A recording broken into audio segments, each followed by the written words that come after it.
All right, today we're cracking open the owner's manual for one of the most complicated and, let's face it, most important organizations on the entire planet, the United Nations. So let's just dive right in. The UN was born out of the rubble of World War II with this incredibly powerful, incredibly noble promise to make sure nothing like that ever happened again. But fast forward to today, and you hear things like systemic failure and warnings from its own leader about a total financial collapse. That huge gap between the promise and the reality, that's what we're going to explore. And that really brings us to the big question, doesn't it? How does this absolutely essential, yet, well, deeply flawed global institution actually tick? What are the moving parts? Where's the real power? And is the blueprint they drew up in the 20th century even built for the world we live in today? Let's find out. You know, to really get the UN, you have to understand what came before it and why it was such a spectacular failure. See, the UN didn't just pop out of nowhere. It was a direct answer to the ghost of its predecessor, the League of Nations.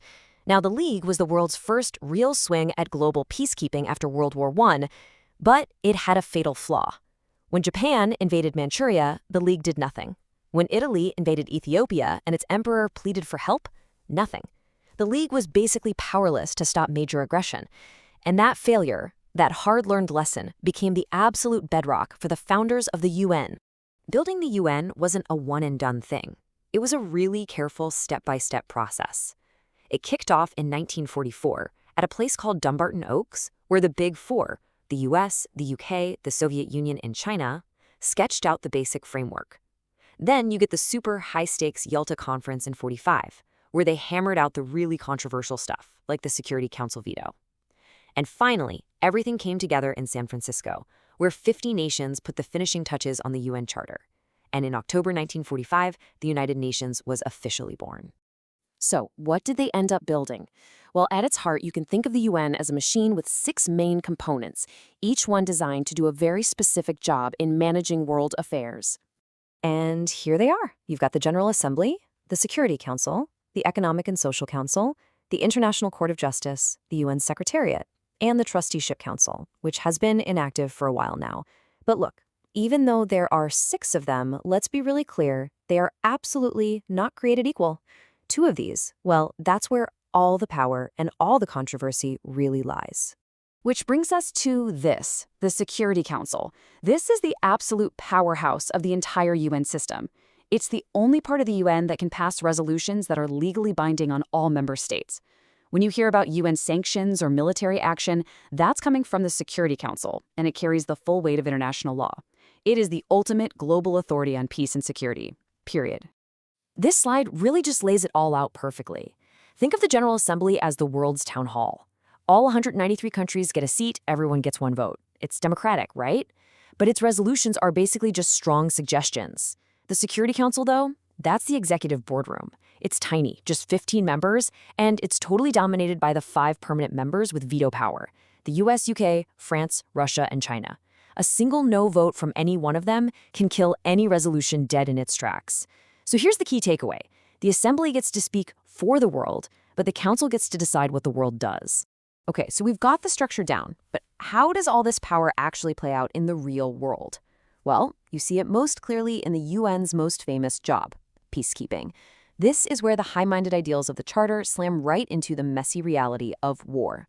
You know, for its first 40 years or so, the UN was basically handcuffed by the Cold War. The US and the Soviet Union constantly used their veto power to block any action against each other or their allies.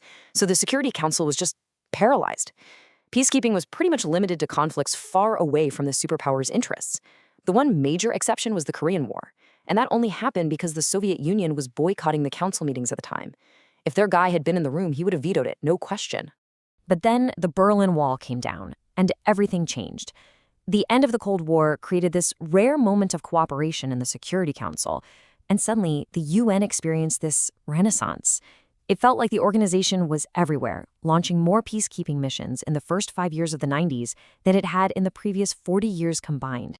And look, this era gave us some of the UN's greatest hits, helping end the civil war in El Salvador, overseeing historic elections in Namibia and post-apartheid South Africa. But it also gave us its most horrifying failures. The UN's absolute inability to stop the genocides in Rwanda in '94 and Srebrenica in '95 left a deep, permanent scar on its reputation. In fact, a later internal report on its actions in Sri Lanka used that damning phrase again, systemic failure. It's a ghost that still haunts the organization. Now, peacekeeping isn't the whole story.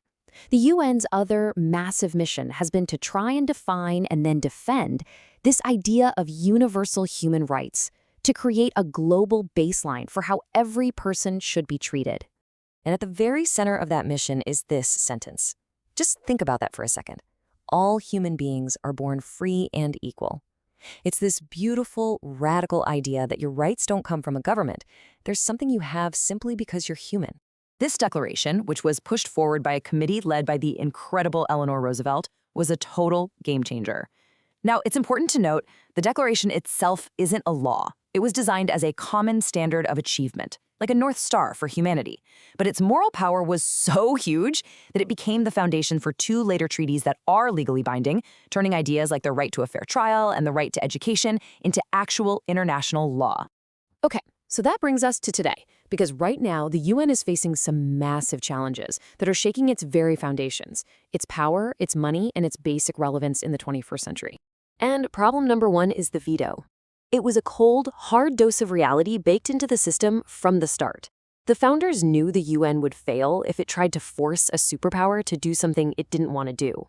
So the veto was a pragmatic feature, not a bug. But what was pragmatic in 1945 is now seen by many as the single biggest reason the UN seems paralyzed when faced with huge crises, from Syria to Ukraine. The other giant challenge? Money. It always comes down to money, doesn't it? Just look at this chart. The UN depends on just a handful of countries to pay its bills. The United States alone is on the hook for 22% of the regular budget.